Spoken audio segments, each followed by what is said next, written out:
بسم اللہ الرحمن الرحیم۔ السلام علیکم ورحمۃ اللہ وبرکاتہ۔ اللہم صلی علی محمد وعلی آل محمد رب اشرح لی صدری ویسر لی امری واحلل عقدۃ من لسانی یفقہوا قولی آمین۔ خواتین و حضرات، آپ دیکھ رہے ہیں کتب آن لائن اور میں ہوں بلال کتب۔ خواتین و حضرات، جو بھی ریاست ہوتی ہے، جو بھی مملکت ہوتی ہے، جو اس کا سربراہ ہوتا ہے، میرے گمان میں، میری دانش میں، وہ اپنے آپ کا جو کردار پورٹرے کرتا ہے لوگوں کے لیے، وہ ایک باپ کا کرتا ہے۔ اس کی وجہ کیا کہ رسول پاک صلی اللہ علیہ وسلم نے کیا خوبصورت، میرے محمد کی سب باتیں ہی خوبصورت ہیں، کیا خوبصورت اور دل کو تسلی دینے والی بات کہہ دی۔ میرے محمد کہتے ہیں کہ جس کا باپ کوئی نہیں ہے، میں اس کا باپ ہوں۔ اب غور کیجئے کہ جس طرح کے حرم جو ہے وہ اللہ کا گھر ہے، لیکن جو بھی مسجد جو ہے اس دنیا میں بنے گی وہ حرم کا عکس ہوگا، وہ اسی کے عکس میں بنے گی۔ اس لیے آئندہ قیامت تک آنے والی جتنی بھی اسلامی ریاستیں ہوں گی، یہ ہمیشہ اسی عکس میں بنے گی جو رسول پاک صلی اللہ علیہ وسلم نے مدینہ میں قائم کی، یا ان کے بعد آنے والے امیر المومنین نے ان کے بعد ان کے نقش قدم پہ چلتے ہوئے ریاستیں قائم کی۔ اب یہ ذرا باپ کی بات کو امیر المومنین حضرت علی کرم اللہ کے ذرا زبان سے سنیے۔ حضرت علی نے کیا خوبصورت بات کی ہے، خدا کی قسم کیوں قربان نہ جائیے۔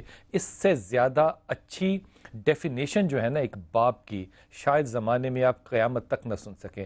علی مرتضیٰ کہتے ہیں کہ باپ ایک سورج کی مانند ہوتا ہے، سورج کی مانند ہوتا ہے۔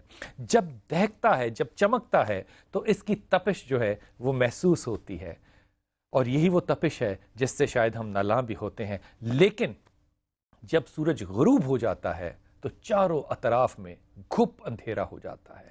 خدا کی قسم یہ وہ کردار ہیں جنہوں نے جب رسول پاک صلی اللہ علیہ وسلم کی پردہ فرمانے کے بعد اسلامی مملکت کو سنبھالا تو یقیناً باپ بن کے سنبھالا۔ اور آج کے زمانے میں یہ میں آپ کو بڑی ذمہ داری سے بات کہہ رہا ہوں، جتنے بھی فلاحی ادارے دنیا میں آج قائم ہیں ان کی ابتدا حضرت عمر خطاب رضی اللہ کے دور سے پہلے کی نہیں ملتی۔ مثال کے طور پہ ہم ایک سٹیٹ کو بہت اعلیٰ کہتے ہیں جب اس کے اندر سوشل ویلفیئر کا کانسیپٹ آئے، سوشل ویلفیئر، لوگوں کی فلاح و بہبود کا کانسیپٹ آئے۔ یہ تصور حضرت عمر خطاب نے کب دیا؟ حضرت عمر خطاب بازار میں جا رہے ہیں اور ایک بچے کی رونے کی آواز آئی۔ آپ نے اس کی ماں کو پوچھا کہ یہ بچہ تیرا کیوں رو رہا ہے؟ اب غور کیجئے کہ عورت کا جواب کیا، روایت کہتی ہے، عورت کہتی ہے کہ یہ بچہ عمر کو رو رہا ہے۔ کہا کیوں رو رہا ہے عمر کو؟ کہا کیونکہ عمر نے بچوں کے دودھ کے اوپر جو وظیفہ شروع کیا ہے وہ 2 سال کا کیا ہے، یہ بچہ 2 سال سے چھوٹا ہے، میں اس کو دودھ کہاں سے پلاؤں؟ حضرت عمر خطاب اسی وقت بیت المال گئے اور حکم صادر کیا کہ جو بچہ دنیا میں تشریف لے آئے گا اس کا وظیفہ قائم کر دیا جائے گا۔ حلفاً کہہ رہا ہوں اس سے پہلے تاریخ میں مثال نہیں، جو سوشل ویلفیئر حضرت عمر خطاب نے پیدا کیا وہ آج آپ کو یورپ میں اور امریکہ میں تو نظر آتا ہے، لیکن وہ آپ کو پاکستان میں کیوں نظر نہیں آتا؟ آخری سیگمنٹ میں انشاءاللہ تعالیٰ آپ کی ایک بہت ہی ریلیونٹ انسان سے ملاقات بھی کراؤں گا جو کہ ہیومن ریسورسز کے منسٹر بھی ہیں، صوبائی منسٹر بھی ہیں، لیکن پہلے اپنے کالر سے بات کرتے ہیں۔ جی السلام علیکم۔ السلام علیکم محمود صاحب، السلام علیکم۔ السلام علیکم محمود۔ جناب علی، محمود صاحب نہیں ہے، راشد صاحب ہیں۔ جی راشد بھائی السلام علیکم۔ جی السلام علیکم سر۔ جناب وعلیکم السلام، راشد بات کر رہے ہیں۔ بلال بھائی کیا حال، آپ خیریت سے ہیں؟ اللہ کا شکر ہے، اللہ کا شکر ہے سر، اللہ تعالیٰ آپ کو خوش رکھیں۔ اچھا سر، میں نے صرف آپ سے ایک سوال پوچھنا تھا۔ جی جی فرمائیے۔ کہ راشد عباس سر میرا پورا نام ہے اور وکالت سے منسلک ہوں، میں پیشے سے وکیل ہوں۔ کہاں رہتے ہیں آپ؟ جی میں سر جیلم میں۔ جیلم میں، اچھا جی سر، تو کیا میں مطلب یہ اسی کو فیوچر میں کنٹینیو کروں یا مجھے کوئی اور کام کرنا چاہیے؟ راشد پہلی بات تو یہ کہ اس بات پہ ذرا تھوڑا سا غور کرنا کہ تمہارے اندر جو ایموشنالٹی ہے، جو فیلنگز ہے، جو جلد بازی ہے، جو غصہ ہے، وہ تمہیں شاید پروفیشنلی پریکٹس کرنے کے لیے شاید تھوڑا سا اس میں رکاوٹ پیدا کرے، لیکن تمہارے اندر جو محنت ہے وہ تمہارے اندر بہت اچھی ہے۔ میرا تمہیں ایڈوائز یہ ہوگا کہ تم ایڈمنسٹریشن میں یا ہیومن ریسورس میں یا مینجمنٹ میں جاؤ، لیکن میرا تمہیں دوسرا ایڈوائز یہ ہوگا کہ تم اپنے آپ کو مڈل ایسٹ میں ایڈجسٹ کرو، کیونکہ میرے خیال میں پاکستان میں اپ ہل ٹاسک ہوگا تمہارے لیے پریکٹس کرنا بھی اور جاب کرنا بھی۔ باہر جانے کی نیت کر لو، اللہ تمہیں آسانیاں دے گا، اور اگر تمہیں سعودی عرب سے کوئی کال آئے تو پھر ضرور جانا اور بغیر سوچے جانا۔ پہلی چیز تو سورہ اخلاص پڑھو، دوسری چیز پڑھو ان ربی غنی کریم، اللہ تعالیٰ بہت غنی ہے اور اللہ سے بڑا کوئی غنی نہیں ہے، اور تیسری چیز پڑھو یا ولی یا نصیر، 3 چیزیں پڑھتے رہو، اللہ تعالیٰ تمہیں آسانی دے گا، لیکن باہر جانا، یہاں پہ رہنا جو ہے یہ کوئی مناسب نہیں ہے۔ محمود ہے قطر سے ہمارے ساتھ، جی السلام علیکم محمود۔ جناب علی جی السلام علیکم۔ یہ کالر جو ہیں ہمارے ساتھ تھوڑی سی دقت محسوس ہو رہی ہے ان کے ساتھ کال پہ بات کرتے ہوئے۔ خواتین و حضرات، جب میں آپ کو تسبیحات دیتا ہوں پڑھنے کے لیے تو ان میں سے بہت سے دوست اور بہت سے بہن بھائی جو ہیں وہ اکثر پوچھتے ہیں کہ وہ تسبیحات تمام کو لکھ لیتے ہیں، وہ کہتے ہیں آپ نے جو بھی تسبیحات بتائیں ہم پڑھتے ہیں۔ میں اس بات سے منع نہیں کر سکتا کہ آپ وہ نہ پڑھیے، اللہ کے نام ہے، جو چاہے پڑھے، لیکن جو اسپیسیفک پرابلم اور اسپیسیفک شخص کے لیے تسبیح ہے وہ اسی کے لیے ہے، ایک بات تو یہ۔ لیکن دوسری بات جو ہے نا وہ پہلی بات سے زیادہ امپورٹنٹ ہے۔ جب انسان کسی بات کے مسئلے پہ گفتگو کر رہا ہوتا ہے، یہ بہت اہم ہوتا ہے کہ آپ اس وقت ٹیکنیکلی کریکٹ ہوں جو آپ مسئلہ سمجھ رہے ہیں، لیکن خدا کی قسم اس سے زیادہ اہم پتہ کیا بات ہوتی ہے کہ آپ کی دل کی کیفیت اس وقت اس شخص کے لیے کیا ہے اور آپ کا دل اس وقت کیا ذکر دے رہا ہے۔ اس لیے اس کو جنرالٹی میں نہ لیجیے گا، یہ پرٹیکولیرٹی میں ہی وظائف ہوتے ہیں، اس لیے میرے خیال میں ان کو اسی انداز میں رکھنا چاہیے۔ جی ہمارے ساتھ کالر ہیں، السلام علیکم۔ جی السلام علیکم۔ جی بھائی آپ کا نام اور کہاں سے؟ جی بلال صاحب، میں شیخ محمد طالب بول رہا ہوں، لاہور سے بات کر رہا ہوں۔ جناب علی حکم فرمائیے طالب صاحب۔ جی بلال صاحب، میرا مسئلہ یہ کہ میں بہت عرصے سے نوکریاں 20 سال ہو گئے مجھے جابس کرتے ہوئے، ڈفرینٹ چینج بھی کرتا رہتا ہوں سارا کچھ، لیکن کہیں سیٹل نہیں ہو پا رہا۔ اور اسپیشلی لائک 2001 میں میری جب سے والدہ کی ڈیتھ ہوئی ہے اس کے بعد سے میں پریشان ہی چل رہا ہوں، مجھے ہو نہیں پا رہا ہوں۔ طالب آپ میرڈ ہیں؟ آپ میرڈ ہیں؟ جی۔ بیوی کا نام؟ بیوی کا نام؟ ارم نام ہے۔ طالب آپ اپنی میرٹل لائف میں سٹیبل ہیں؟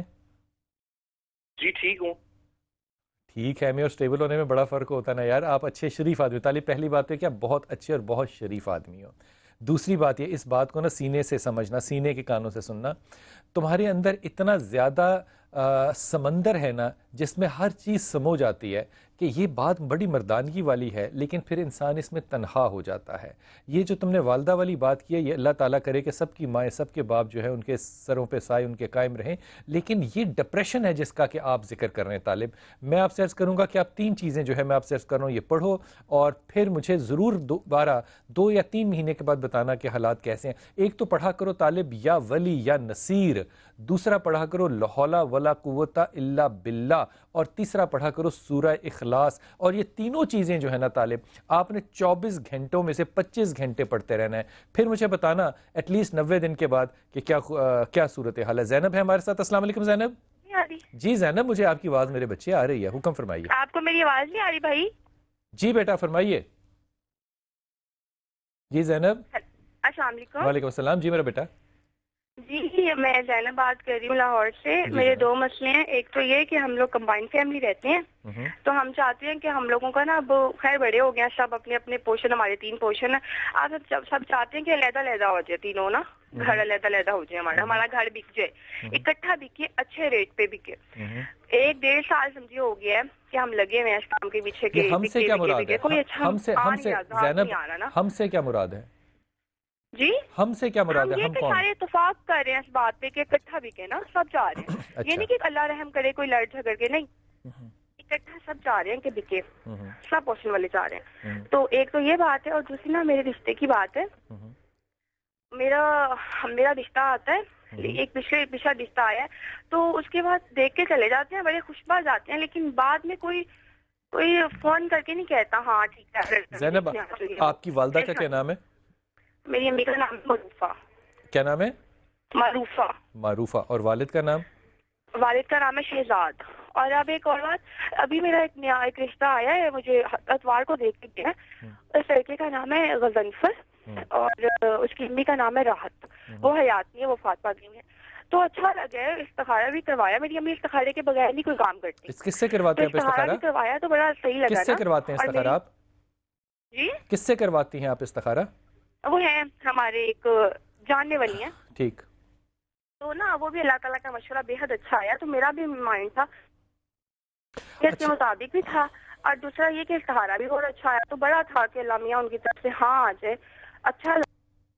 اچھا پہلی بات تو یہ بات جو ہے نا بہت ہی زیادہ میں احتیاط طریقے سے کہہ رہا ہوں، اگر میں اس کو کچھ سخت لفظ استعمال کر جاؤں تو پہلے ہی معذرت خواہوں. میں کبھی آپ کو دعا دے ہی نہیں سکتا کہ 3 اکٹھے رہنے والے بھائی جو ہیں وہ جدا ہو جائیں. مجھے اس بات کا بڑی شدت سے اندازہ ہے کہ بھائیوں کے سوا ان کے معاملات ان کی بیویوں تک جو ہیں وہ بھی پہنچے ہوئے ہیں. بہرحال یہ انشاءاللہ یہ ہو ہی جائے گا، لیکن میں اس کے لیے دعا نہیں کر سکتا.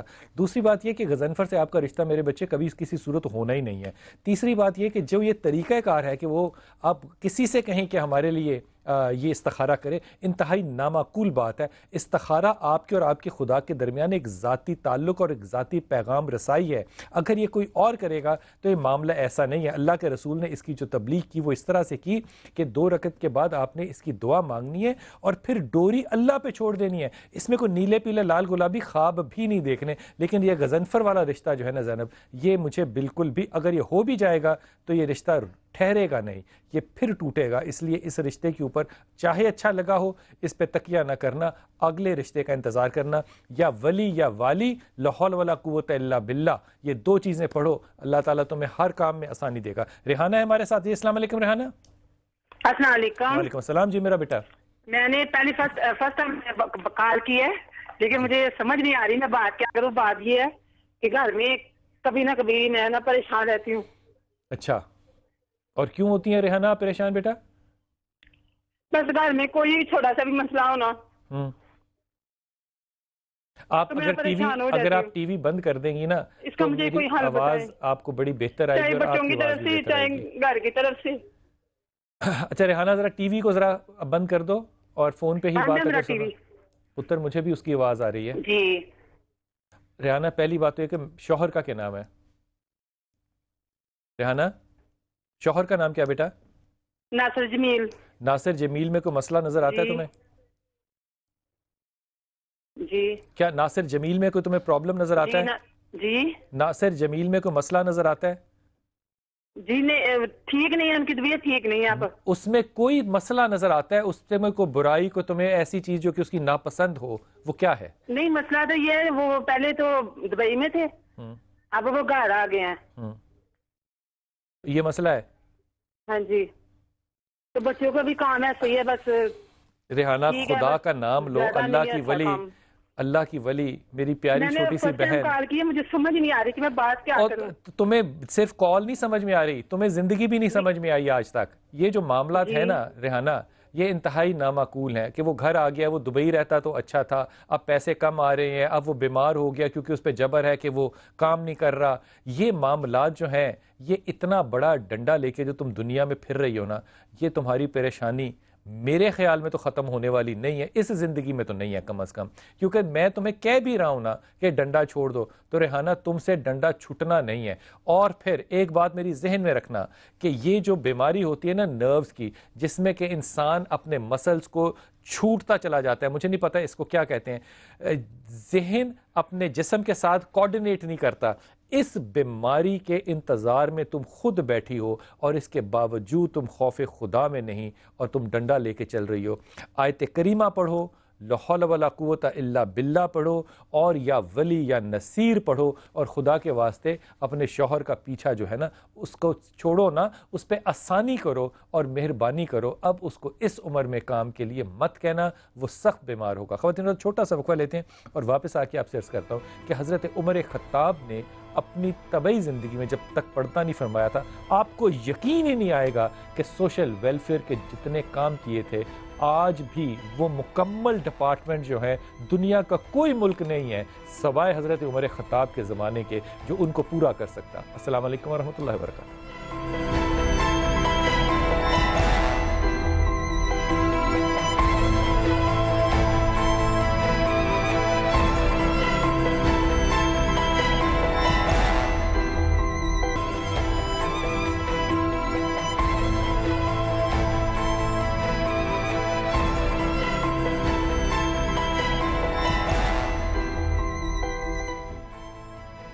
بسم اللہ الرحمن الرحیم. خواتین سر، بات میں کر رہا تھا کہ ایک اسلامی ریاست جو کہ فلاحی ہو، اس میں کیسے حکمران اور کیسے ماحول ہوں گے.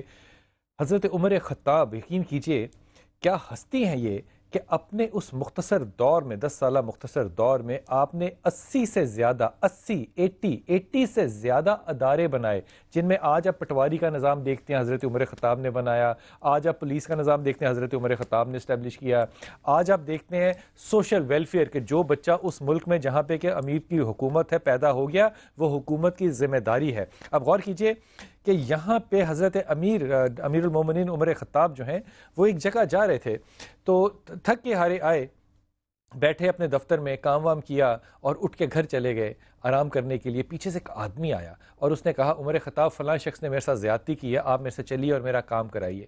آپ کو برا لگا، تھکے ہوئے تھے، آپ نے کہا کمال ہے، جب میں دفتر میں بیٹھا ہوتا ہوں تو تم لوگ گھروں میں آرام کرتے ہو، جب میں گھر میں آ گیا ہوں اب تم میرے پیچھے آئے ہو۔ یہ کہنے کے بعد حضرت عمر خطاب کو احساس ہوا، اور یہ وہ مشہور واقعہ ہے جس میں عمر خطاب نے کہا، اور زبان کون سی تھی؟ حضرت ابو بکر صدیق کی۔ کہتے ہیں کہ عمر اگر تو نہ ہی پیدا ہوتا، تیری ماں تجھے نہ ہی جانتی تو کتنا اچھا ہوتا، تو بکریاں نہیں چرا سکتا تھا، آج تجھے اللہ نے امت چرانے کو دے دی۔ جب یہ ساری گفتگو کر رہے تھے تو وہ آخری جملہ جو حضرت عمر خطاب کے لہجے سے نکلا وہ آپ کو ہدیہ کرنا چاہتا ہوں۔ جب تک یہ جملہ حکمرانوں کے ذہنوں میں نہیں ہوگا تب تک اسلامی فلاحی ریاست قائم نہیں ہو سکتی۔ آپ نے فرمایا عمر اپنے اس مزاج کے ساتھ تو خدا کے سامنے کیا چہرہ لے کے جائے گا؟ اگر حکمرانوں کو یہ یقین ہو کہ انہوں نے خدا کو اپنا چہرہ دکھانا ہے تو یقین کیجئے پھر معاملات انتہائی مختلف ہو۔ خواتین و حضرات، ویڈیو کالرز ہمارے ساتھ ہوتے ہیں اور آپ اپنے فیس بک پیج ہمارے جائیے، وہاں پہ ہمارے آپ کو نمبر ملیں گے، ہمارے بچے آپ کے پاس آئیں گے، پشاور سے کراچی تک جہیں بھی جائیے بغیر کسی قیمت کے وہ آپ کا سوال ریکارڈ کریں گے، اور آپ بھی ہمارے اس پروگرام میں بالکل اسی طرح شامل ہو سکتے ہیں۔ پہلی ویڈیو کال سنتے ہیں، ہماری بہن ختیجہ کی ہے۔ السلام علیکم۔ السلام علیکم بلال بھائی، میرا نام خدیجہ زینب، میری والدہ کا نام شوکت پروین، میرے میاں کا نام محمد امجد خان اور ان کی والدہ کا نام رابعہ خاتون ہے۔ ہماری شادی کو 11واں سال ہے۔ جب سے شادی ہوئی ہے ہم لوگ معاشی مشکلات کا شکار ہیں۔ شادی کے وقت میرے میاں اپنا گاڑیوں کا کاروبار کرتے تھے جو بتدریج ختم ہوتا گیا، اور اب ہمارے 4 بچے ہیں۔ دنیا اسباب سے جڑی ہے، ہم دنیا کے تمام وسیلے آزما چکے ہیں، ہم سونے کو ہاتھ لگائیں وہ مٹی ہو جاتا ہے۔ آپ سے اس سلسلے میں رہنمائی کی درخواست ہے۔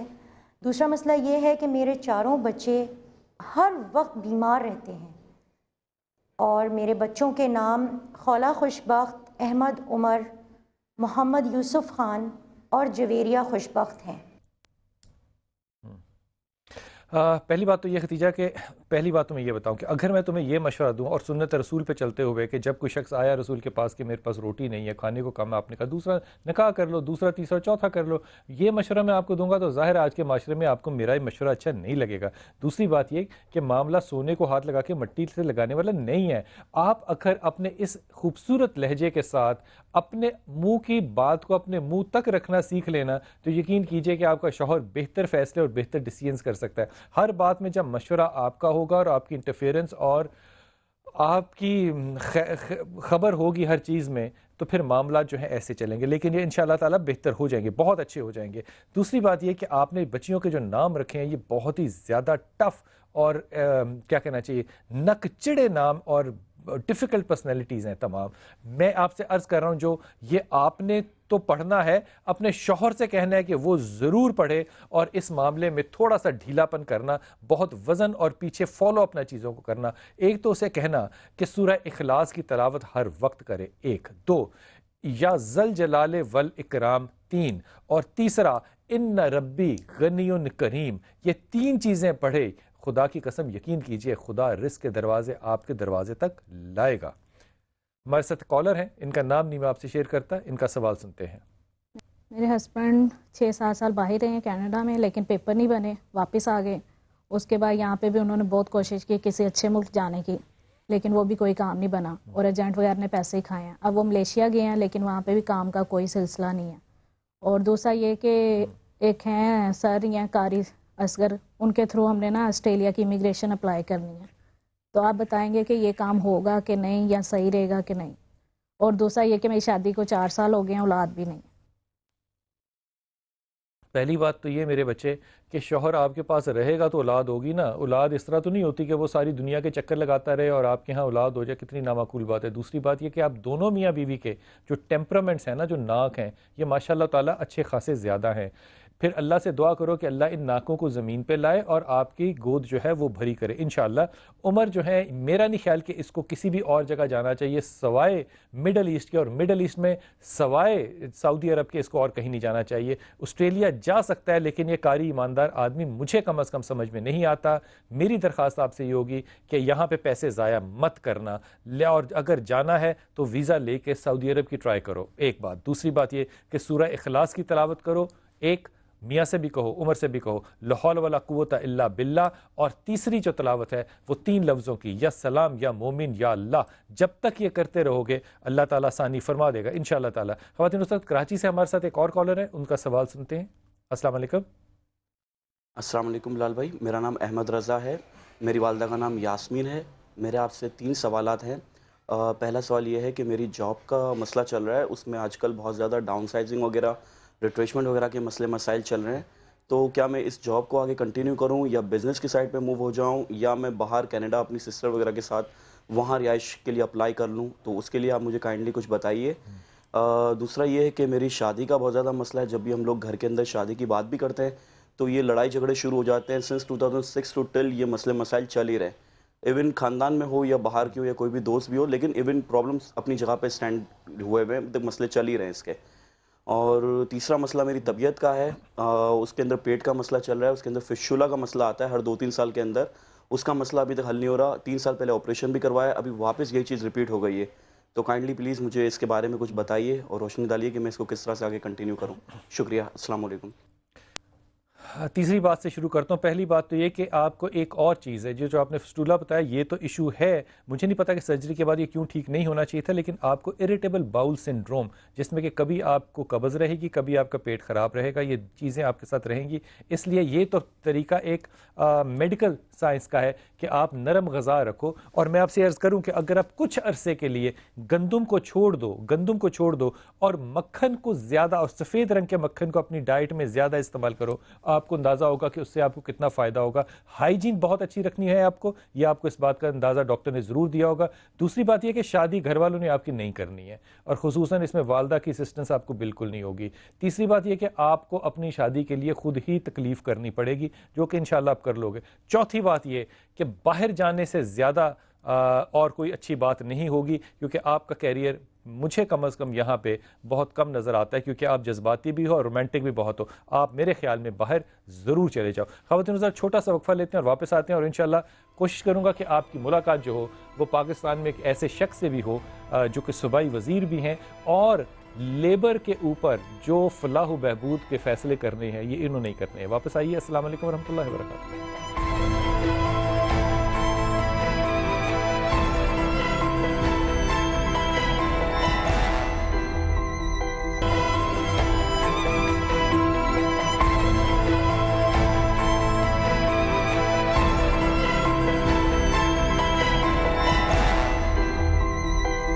بسم اللہ الرحمن الرحیم. خواتین حضرات, زندگی میں اور دنیا میں اللہ تعالیٰ آپ کو جتنے بڑا منصب دے دے, یقین کیجئے حضرت عمر خطاب کی جو روایت ہے, جو کہ آپ کے بیٹے حضرت عبداللہ بن عمر نے راوی کیا, اور اس کی روایت حضرت علی کرم اللہ سے بھی ملی کہ آپ کو آپ کے بیٹے کے خواب میں آئے اور انتہائی پریشان حال اور بال بکھرے ہوئے تھے, تو آپ چچا علی کے پاس گئے. دیکھیے کہہ رہے ہیں چچا علی کے پاس گئے اور کہا کہ مجھے بابا نظر آئے اور بڑے پریشان تھے. کہا بابا سے کیا بات ہوئی؟ میں نے پوچھا کہ بابا آپ اتنے پریشان کیوں ہیں؟ کہا تم لوگوں نے جو مجھے 10 سال کی خلافت میرے ذمہ ڈال دی تھی, آج بھی میں اس کا حساب دے رہا ہوں. جتنی جگہ ہوگی جو نسبت اللہ دے گا, اللہ حساب بھی اس سے لے گا. اور یہ بات جو میں آپ سے کہہ رہا ہوں آج کے مہمان کو انٹروڈیوس کرنے سے پہلے, کیونکہ جان اللہ کو دینی ہے, حکومت کو نہیں دینی, یہ میں دل کی گہرائیوں سے کہہ رہا ہوں کہ اگر مجھے ذاتی طور پہ امید ہے نا کہ پاکستان میں کوئی بہتری کا قدم کوئی اٹھانے کی جرت اور غیرت رکھ سکتا ہے اور کر سکتا ہے, تو حضرت انتہائی ادب کے ساتھ وہ مجھے محمد نواز شریف کے بعد شہباز شریف سے آئے, کیونکہ میں نے شہباز شریف صاحب سے جتنی 2 دفعہ یا 3 دفعہ ملاقات کی, یقین کیجئے کہ ان کے ساتھ کام کرنا کجا, ان کے ساتھ بیٹھ کے کھانا جب کھانا ہوتا ہے نا, تو وہ بھی آپ کو ٹوز پہ کھانا ہوتا ہے کہ یہ اتنا وقت جو ہے یہ ختم ہو گیا, اب اگلا کام جو ہے وہ شروع کریں. اگر یہ کام کامیاب اس حکومت میں نہیں ہوتا تو پھر یقین کیجئے ان للہ و انا الیہ راجعون، اللہ تعالیٰ ہمیں مشکلوں سے نکالے۔ خواتین و حضرات، سب سے بڑی طاقت کسی بھی شہر اور صوبے کی ہوتی ہے اس کے لوگ، اور آج میرے ساتھ جو مہمان ہیں انتہائی محترم مہمان، جو کہ صوبائی وزیر محنت اور انسانی وسائل ہیومن ریسورس آپ راجہ اشفاق سرور صاحب، حضرت السلام علیکم ورحمۃ اللہ وبرکاتہ۔ حضور سب سے پہلے تو آپ سے ایک تلخ سوال کہ جناب علی، ہمارے ہاں تو کوئی کرکٹ کھیلنے نہیں آ رہا، آپ ایک کانفرنس کرا رہے ہیں جو کہ 3 روزہ ساؤتھ ایشیا لیبر کانفرنس ہے، جس کا کہ نام آج سے پہلے جو ہے وہ ہم نے کبھی نہ اخبار میں پڑھا، نہ میرے خیال میں حکومتوں کی ڈکشنری میں یہ لفظ ہوگا، اور آپ یہ عجیب کمال کر رہے ہیں۔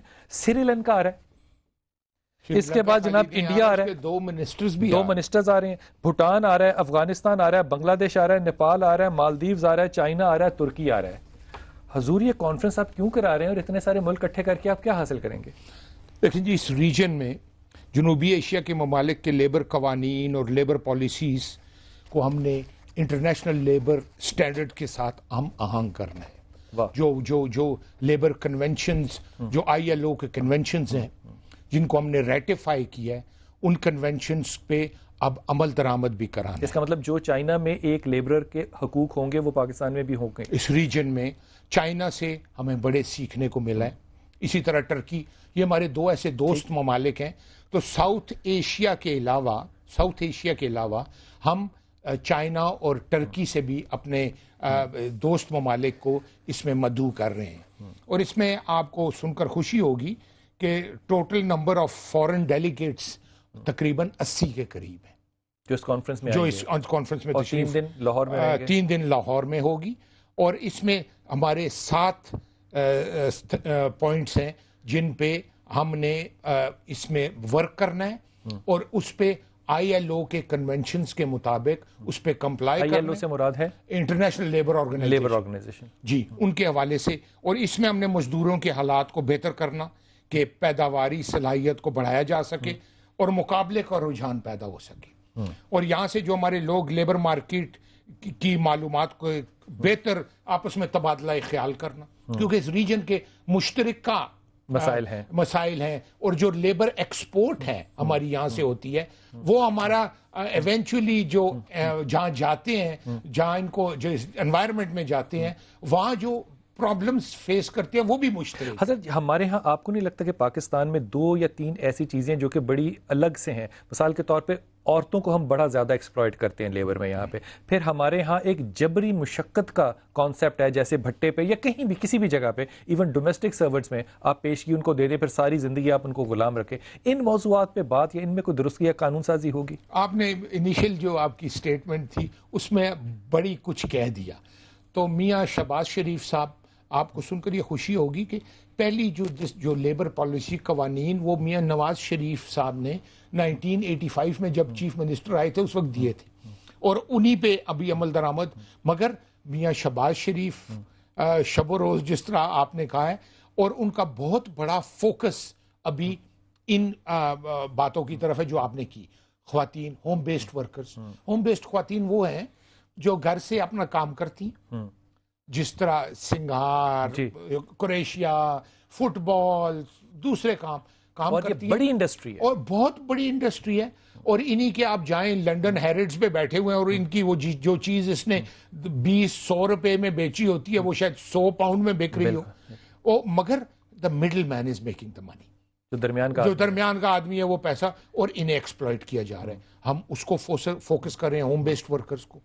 ہم جو جبری مشقت ہو رہی ہے، آپ کے سن کے ایک خوشی ہوگی کہ ہم نے 4 اضلاع میں آلریڈی بھٹا کی آپ نے بات کی ہے، ہم نے بات کیا، اور اب ہم اس کو ایک پروگرام آ رہا ہے جو پورا سارے 36 اضلاع میں اس کو سپریڈ کریں گے کہ جی نان فارمل ایجوکیشن بچوں کو 5ویں تک دے۔ اس میں راجہ صاحب ایک بہت بڑی، جو میرا ذاتی تجربہ ہے، بہت بڑی ایکسپلائٹیشن میرے خیال میں، اگر یہ اجازت ہو مجھے کہنے کی، تو ہندوستان نے ہماری کی ان بچوں اور عورتوں کے لیے جو کہ فٹ بال سیا کرتی تھیں، کہ جناب یہ بڑی، جب ہمارے ہاں ایک طریقہ کار ہے کہ باپ سے بیٹا جو ہے وہ مکینک بنتا ہے، سینہ بسینہ چلتا ہے سلسلہ، ہم اپنی اس لیبر کو پاکستان میں کنزیوم شاید اتنے طریقے سے نہیں کر پائے، اور ہماری لیبر جو ہے وہ باہر جا کے کام کرتی ہے، یہ ہمارا ڈرین آؤٹ ہو رہا ہے لیبر، ہم اس کو روک پائیں گے؟ دیکھیں جی، یہ پاکستان کی اکانومی میں ان کی بہت زیادہ بہت بڑا ہاتھ ہے، بہت بڑا ہاتھ ہے، اور جو فورن ایکسچینج پاکستان میں آ رہا ہے، سو اس کو روکنا تو آئی ڈونٹ تھنک کہ یہاں سے جو لیبر باہر جا رہی ہے، ایون جو اسکلڈ ورکرز جا رہے ہیں ان کی پاکستان کی بہت زیادہ انجیکٹ کرتے ہیں. اس کا مطلب ہم اسکلڈ لیبر زیادہ پیدا کرنے کی طرف توجہ دیں گے، ہم اسکلڈ لیبر بھی پیدا کرنے کی توجہ دیں گے. مزدوروں کو جو ہم منیمم ویج کرتے ہیں، اب ایسے قوانین ہیں کیونکہ 18th امینڈمنٹ کے بعد یہ سارے اختیارات ڈیوالو ہو گئے ہیں صوبوں کو. اب جب صوبوں کو اختیارات ڈیوالو ہوئے ہیں تو ان پہ قوانین میں ترامیم کی بھی ضرورت ہے.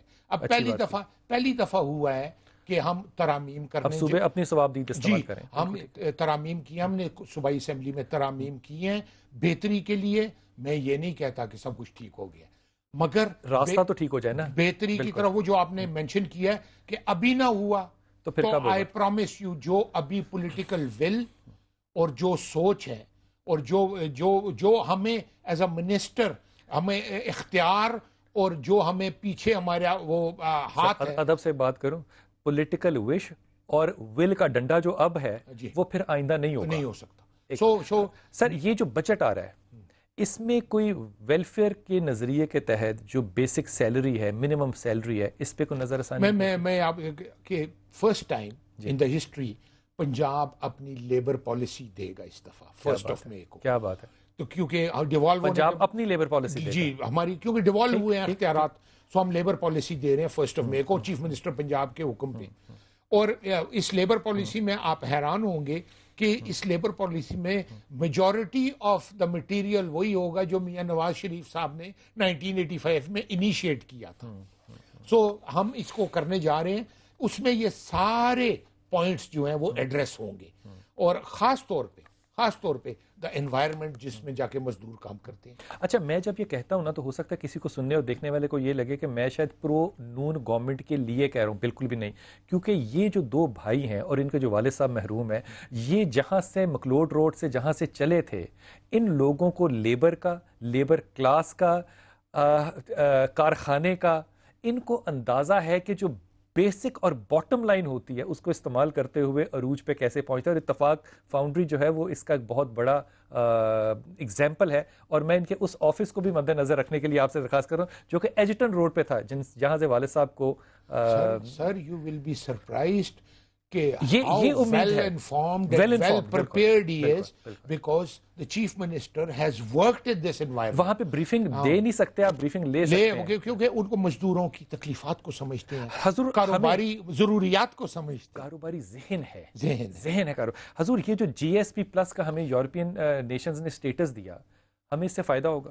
GSP+ کا بہت زیادہ فائدہ ہوگا. یو ول بی سرپرائزڈ کہ ایک تو چیف منسٹر اگین بار یہ میں بات اس لیے کرتا ہوں کہ اس سے ایک لوگوں کو کمفرٹ جس طرح آپ نے کہا کہ آپ تو شاید you are a neutral person, آپ تو جو بات کرتے ہیں صحیح ہے، مگر میں آئی بلانگنگ ٹو دا پارٹی، میرے پہ یہ فرض عائد ہوتا ہے کہ ایسی چیف منسٹر نے ایک دم ایک کیبنٹ کمیٹی بنائی جو GSP کے حوالے سے، اور اس میں اگین وہ ILO کے جو کنونشنز ہیں وہ اس میں بڑا رول پلے کریں گے. اور ان نے اس چیز کو سمجھتے ہوئے کہ انوائرمنٹ کے حوالے سے، لیبر کے حوالے سے، انڈسٹریز کے حوالے سے جو ILO کے کنونشنز ہیں ان کو فلی کمپلائی کیا جائے اور ان کو امپلیمنٹ کیا جائے. یہ بڑی صحت مند بات ہے راجہ صاحب، اس پہ تو کوئی دو رائے ہے ہی نہیں.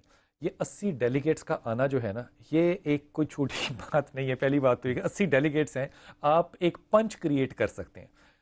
یہ میرا دل کی گہرائیوں سے سوال ہے جس کا کہ میں چاہوں گا کہ آپ دماغ سے نہیں دل سے جواب دیں.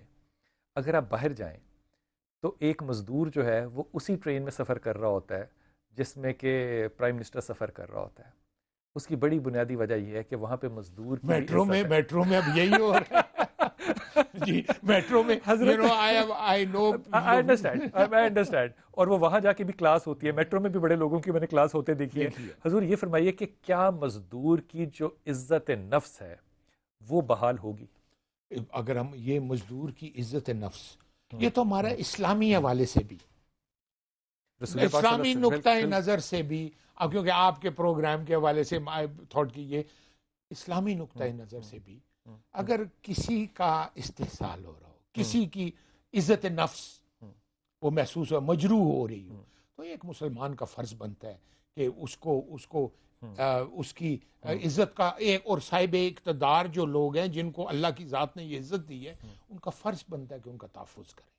اور میں آپ کو بتاؤں کہ ہمارے یہ چھوٹے ایک پوائنٹ رہ جائے گا، ہمارے ورکر ویلفیئر بورڈ کے جو سکولز ہیں اس میں 49,000 بچے ابھی پڑھ رہے ہیں جن کو ہم یونیفارم دیتے ہیں، جن کو سردیوں میں ایک یونیفارم ملتا ہے، گرمیوں، and they go well dressed. مزدور کا بچہ جس کو گھر سے ٹرانسپورٹ اتارتی ہے، اسکول لے کے جاتی ہے، اسکول سے. آپ کے بہت سے بچوں کو میں جانتا ہوں جو کہ اس میڈیکل کالجز میں میں وہی 18,000 بچے پوسٹ گریجویٹ کر رہے ہیں.